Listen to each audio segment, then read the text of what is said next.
રાજકીય પાર્ટી જ્યારે જ્યારે ચૂંટણીઓ આવે ત્યારે એમના ચૂંટણી મેનિફેસ્ટો અને ઢંઢેરા લઈને પબ્લિક અને ગામે ગામ જતા હોય છે. અહીંયા ઘણી બધી વક્તાઓ વાત કરી કે ભાઈ આમ આદમી પાર્ટીથી ડરવાની જરૂર નથી. હું પણ તમને કહું છું કે આમ આદમી પાર્ટીથી કોઈ ડરવાની જરૂર નથી. આમ આદમી પાર્ટી એક પ્રાદેશિક પક્ષ છે અને એનો ચિતાર તમે જાણો. પહેલા કે દિલ્હીમાં 2011 ની અંદર અન્ના હજારે આંદોલન થયું અને અન્ના હજારે જે આંદોલન હતું એ ભારતની અંદર લોકપાલ બિલ લાવવા માટે અન્ના આંદોલન થયું. એ અન્ના હજારે આંદોલન એ લોકપાલ બિલના પ્રણેતા હતા.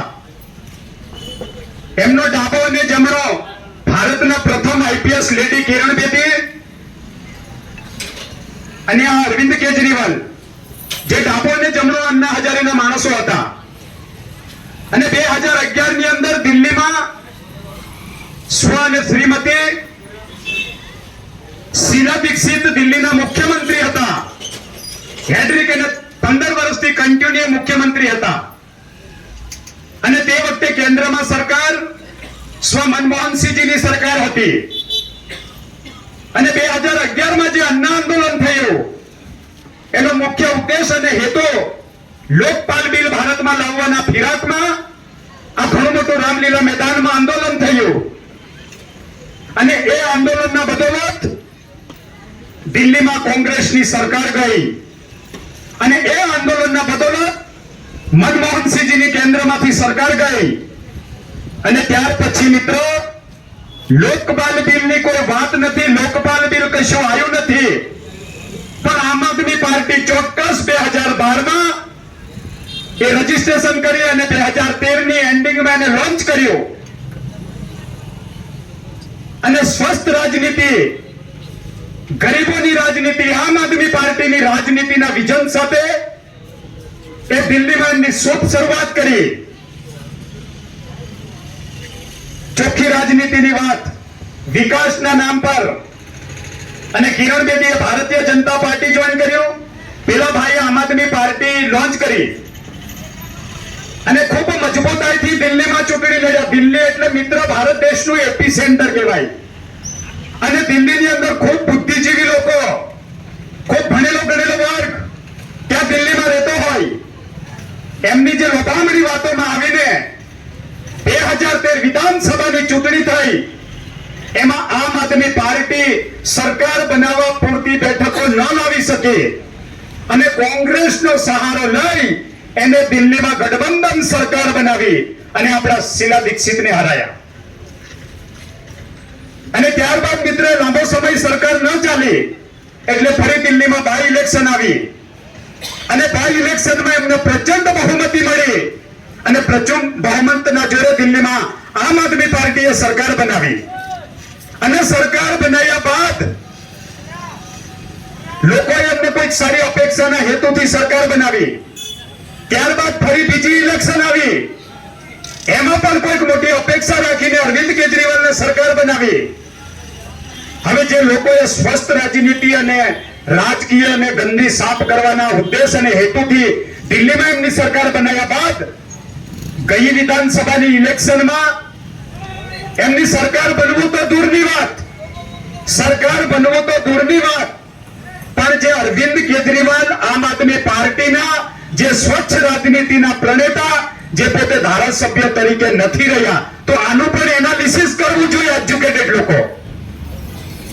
હવે એના સુપ્રીમો જો દિલ્હીમાં એમની સરકાર ના હોય અને ગુજરાતની અંદર 2022 માં ગામડે ગામડે આમ આદમી પાર્ટીના કાર્યકરો એમના પડદાઓમાં દિલ્હીનો વિકાસની વાત કરી, મોહલ્લા ક્લિનિકની વાત કરી, સારી સ્કૂલોની વાત કરી, ડેવલપની વાત કરી અને આપણા આદિવાસી જે ભોળી પબ્લિક હતી એમને જે સ્ક્રીન પર બતાવી એમને વાત કરી અને ભીડવી અને 2022માં ઉમરગામથી અંબાજી સુધી જે 27 અનામત બેઠક પર આદિવાસી લોકોને ભોળવી પટાવી અને ફોસલાવીને સૌથી વધારે ગુજરાતમાં આદિવાસી વિસ્તારમાંથી આમ આદમી પાર્ટીએ વોટ લઈ ગઈ.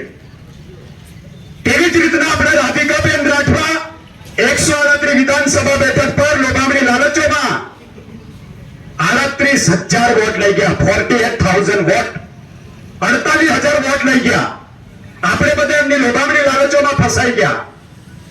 અને ત્યારે દિલ્હી મોડલની વાત ચાલતી હતી 2022માં, અને હવે કઈ વાત ચાલે છે? ચેતરભાઈ વસાવા આદિવાસીઓના અધિકાર માટે લડે, એટલે હવે ચેતરભાઈના નામ પર વોટ માંગવા નીકળી પડ્યા. અને 2022માં અરવિંદ કેજરીવાલના દિલ્હી મોડલના નામ પર વોટ માંગવા માટે નીકળી પડ્યા. પણ મારે રાધિકા રાઠવાને કેવું છે, 2022માં તમે 48,000 વોટ લોકોને ઉલ્લુ બનાવીને લઈ ગયા. એનો ઋણ ચૂકવવા માટે છોટાઉદેપુરમાં હાજર રહો. તમે ચેતર વસાવાની પાછળ ફરવાની જરૂર નથી. 2022માં તમને 48,000 વોટ આપ્યા, એનું ઋણ ચૂકવવું એ તારી ફરજનો ભાગ છે. કારણ કે છોટાઉદેપુરની અંદર પ્રશ્ન નથી એવું નહીં, અનેક પ્રશ્નો છે, પ્રશ્ન પર પ્રશ્ન છે. એકાદ આવેદન પત્ર તો આમ આદમી પાર્ટી વાળા આપવા જાય, એકાદ કોઈ સરકારની ભારતીય જનતા પાર્ટીની જે ગુંડાની પાર્ટી છે, ગુંડાઓની સરકાર છે, એની જે ખોટી નીતિ છે એની સામે અવાજ તો ઉઠાવે. કયા માટે તમે વોટ માંગવા માટે આદિવાસી વિસ્તારમાં નકલી પડ્યા? આ વસ્તુને સમજો. આમ આદમી પાર્ટી શેરસો એનામાં તમારા 5 વર્ષ 2022માં એમનામ બરબાદ કરી નાખ્યા. ખેડૂતોને કીધું તમને મફત વીજળી આપીશું, એટલે ખેડૂત વર્ગ આપણે એમની પાછળ જોતરાયો. ભણેલા ગણેલા છોકરાઓને નોકરી આપીશું અને ભથ્થા આપીશું, એટલે ભણેલો ગણેલો બેરોજગાર મિત્ર એની સાથે જોતરાયા. અને મહિલાઓને બસમાં મફત સુવિધાની વાત કરી અને રોજગારી ભથ્થાની વાત કરી, એટલે મહિલાઓ ત્યાં જોતરાયા. અને ત્યાર પછી દિલ્હી ના મુખ્યમંત્રી અરવિંદ કેજરીવાલ બોડેલીમાં આવીને કીધું कि 5वीं अनुसूची जब हमारी गुजरात में सरकार बनेगी तो हम भारत के संविधान में शेड्यूल 5 और शेड्यूल 6 जो जोखा है वो पूरी तरह से हम लागू करेंगे. अरे मूर्खा, 5वीं अनुसूची विस्तार में इलेक्शन नहीं, सिलेक्शन पद्धति से तने भान नहीं 5वीं अनुसूची શું છે તે અને કેવી રીતે શેડ્યુલ 5 લાગુ કરવાના. બરાબર ને? એટલા માટે હું તમને કહું કે 2022માં જે વાતો હતી એ ભૂલી ગયા. હવે ચેતરભાઈ વસાવાની વાતો લઈને નીકળ્યા. ચેતર મારા દુશ્મન નથી, મારા બેસ્ટ ફ્રેન્ડ છે. અમે 16 વર્ષ સાથે કામ કર્યું. એને નખથી લઈને ચોટલી સુધી આ નરેન્દ્ર રાઠવા પણ ઓળખે છે. બરાબર? એટલે ચેતર એટલે ઉમરગામથી અંબાજી સુધી મિત્ર આઇકોન નથી. આપણે પણ એમના બાપ છે, પણ આપણી કદર નથી. બાકી ચેતરને નરેન્દ્રને ડિબેટમાં બોલાવે ને તો મુસ્કોર હાથ તાવ દિલ એને હરાવી શકો એટલી તાકાત છે મારામાં. શું ચેતર? અરે ચેતર તો એમએલએ બનીને લડાઈ લડે. અમે તો ખાટ્યાવાટમાં અતુલ પટેલની કોરી વગર સત્તાએ બંધ કરાવી. 14 કરોડની કોરી કોઈ નોંધ લીધી છે? આ રૂંબડિયામાં હારા 800 કરોડના પાણીની લાઈન રાજ્ય સરકારની લાઈન બંધ કરાવી.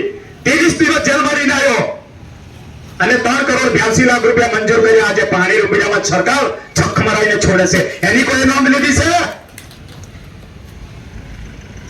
આ લોકોને એવું કે 2022 પછીથી આ ગુજરાતમાં આદિવાસીઓના અધિકાર માટે લડાઈ એવું આપણા લોકોને મગજમાં ફિટ કરી દીધું. હું કીધું 2022 પછી આદિવાસીઓના અધિકારોની લડાઈ એ પહેલા ગુજરાતમાં કોઈ લડતા જ નતા, એવું છે ને?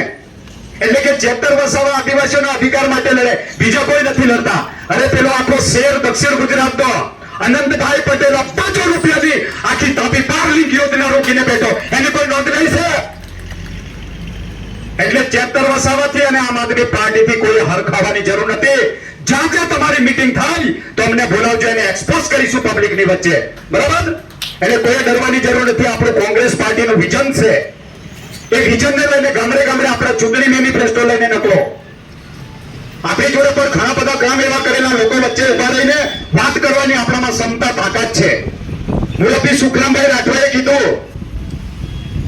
મિત્રો 1885માં કોંગ્રેસ પાર્ટીની સ્થાપના થઈ. કઈ સાલમાં? 1885માં કોંગ્રેસ પાર્ટીની સ્થાપના થઈ. કોંગ્રેસ પાર્ટીના મિનિમમ આજે 135 વર્ષ થયા. આ કોંગ્રેસ પાર્ટી 1885માં સ્થાપના થઈ. દેશની આઝાદીની ચળવળમાં પણ કોંગ્રેસના લોકોએ લડ્યા છે. અને આ ભારતીય જનતા પાર્ટીના જે આરએસએસ ના પિલ્લાઓ ખરા છે એ બધા અંગ્રેજોની સામે ફટડે વળી ગયેલા. તમને ખબર છે? આ આરએસએસ ના બધા પિલ્લાઓ ખરા છે એ બધા ભારતીય જનતા પાર્ટીની સામે ફટડે વળી ગયેલા. એ દેશની આઝાદીમાં એમનું 1% યોગદાન નથી, જેઓ આપણને મૂર્ખા બનાવીને આપણા પર શાસન કરે છે. અને એ જ કોંગ્રેસની પાર્ટી 1950માં ભારતનું બંધારણ અસ્તિત્વમાં આવ્યું. 1952માં પ્રથમ ડેમોક્રેસી લોકતંત્રની ચૂંટણી થઈ અને ભારતમાં લોકતંત્રની ચૂંટણી થઈ. ભારતના પ્રથમ વડાપ્રધાન જવાહરલાલ નહેરુ બન્યા મિત્રો. અને જવાહરલાલ નહેરુ ભારતના વડાપ્રધાન બન્યા એ પહેલા ભારતની અંદર અંગ્રેજોનું શાસન હતું. તે વખતે અંગ્રેજો મરી મસાલાના વેપાર કરવાના ઉદ્દેશથી ભારતમાં આવ્યા. માત્ર રેલવેની વ્યવસ્થાથી. શું હતું? રેલવેની વ્યવસ્થા. એના સિવાય ભારતમાં કોઈ વિકાસ નહોતો.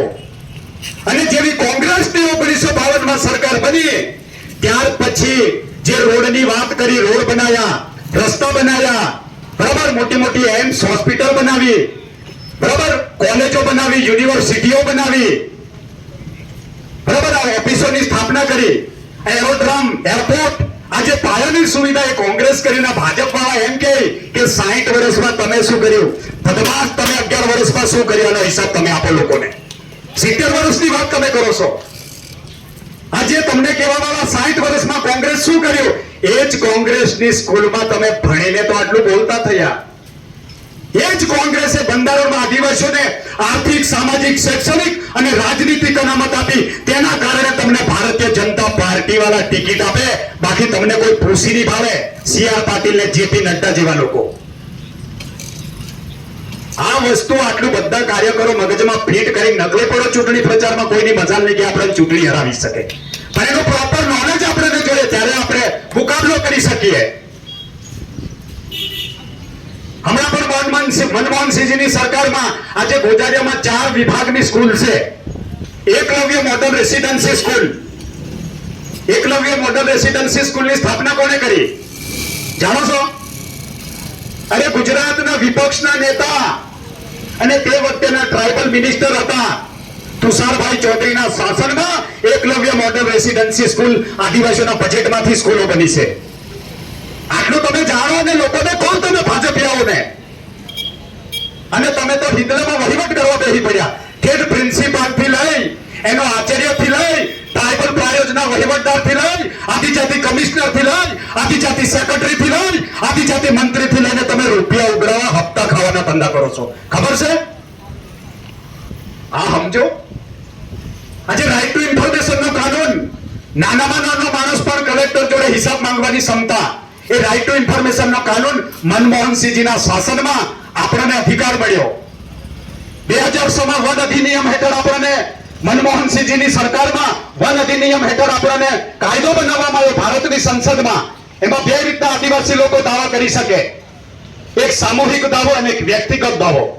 માની લો આ ડુંગર છે તો એ ડુંગરનો દાવો કરવો હોય તો સમૂહમાં લોકો દાવા કરે અને કલેક્ટરમાં મોકલે. એ વ્યક્તિગત દાવો અને સામૂહિક દાવો કહેવાય. અને જે જંગલની જમીન ખેડતા હોય, તમે દંડ ભરતા હોય, તમારી જોડે પાવતી હોય તો તમે 1 હેક્ટર કે 2 હેક્ટર કે 3 હેક્ટર જમીન ખેડતા હોય તો તેનો દાવો તમે લોકો કરી શકો. અને એ સરકારે 2016 વન અધિનિયમ હેઠળ તમને જમીન આપવા બંધાયેલી છે. એવા ઉંબરગામથી અંબાજી સુધી 12,000 આદિવાસીઓના દાવા છે. મિત્ર, 7,000 લોકોને સનતો આપવામાં આવી, બાકીના હજુ જમીનનો ટુકડો આપ્યો નથી. 2 હેક્ટર જમીનની ડિમાન્ડ કરી હોય તો એમને ગુંઠામાં જમીન પકડાવી છે. અને સરકાર કહે કે અમે 2006 વન અધિનિયમ હેઠળ આદિવાસીઓને જંગલની જમીનો આપી દીધી. નથી બની મિત્રો. એ સિવાયનું આપણને સુખરામભાઈએ કીધું તેમ રાઇટ ટુ ફ્રૂટનો કાનૂન રાજીવ ગાંધીના શાસનમાં સોસાયટીમાં 5 કિલો અનાજ મળે છે. એ તો કોંગ્રેસની દેન છે. રાજીવ ગાંધીજીએ રાઇટ ટુ ફ્રૂટનો કાનૂન બનાવ્યો. હવે તમે આવી ભાજપ વાળા કેમ નામે કરો કે અમો અનાજ આપે? તમારા બાપના બજેટમાંથી આપો છો તમે અનાજ? હે? અલા બોલો, એમના બાપના બજેટમાંથી આપે છે, તમારા મારા ટેક્સમાંથી આપે છે. તમારા બાપનો બજેટ નથી. આ વેરો આપો છો ને, પાણી વેરો, સફાઈ વેરો, લાઇટ વેરો, પાણી વેરો બધું આપ્યા જ છે ને. એ સરકારની તિજોરીમાં જમા થાય અને વર્ષ થાય એટલે એનું બજેટ બને ને એ બજેટમાંથી આપણને આપે કે તમારા ગજવાના નહીં આવતા, પણ તમો આદિવાસીઓના બજેટમાંથી ગજવા ભરીને કેટલા ટાઈટ થાય એનો હિસાબ તો આપો. આપણા ભાજપિયાઓને પૂછવું પડશે. તમે ડરો નહીં ભાજપમાંથી, હા? મર્દાનગીથી લડવાની વાત કરો. ચૂંટણીમાં રણના મેદાનમાં ઉભા રહેલા છે, એવું કઈ ફફડી જવાની જરૂર નથી. કાં તો ડિબેટ કરવા પણ આપણે તૈયાર છે એમની જોડે. તાકાત છે આખું ભારતીય જનતા પાર્ટીને મેં ઇન્વિટેશન આપું. એનામાં જો તાકાત હોય તો આપણી સામે ડિબેટ કરે. આટલા બધા આપણને લોકો વચ્ચે મુદ્દાઓ ફેલા છે, આપણી સરકારો કરેલું છે. આપણે મૂંઝાવાની જરૂર નથી, પણ એનું પ્રોપર મુદ્દા આપણને એનું પૂરેપૂરું નોલેજ હોય તો આપણે લોકો વચ્ચે જઈએ ને. એટલે નોલેજ પણ જરૂરી છે, બરાબર? એટલે આમ આદમી પાર્ટીથી તમે પહેલા ગભરાતા જ નહીં. એને આરામથી ધોઈ નાખવાની તાકાત અમારામાં છે.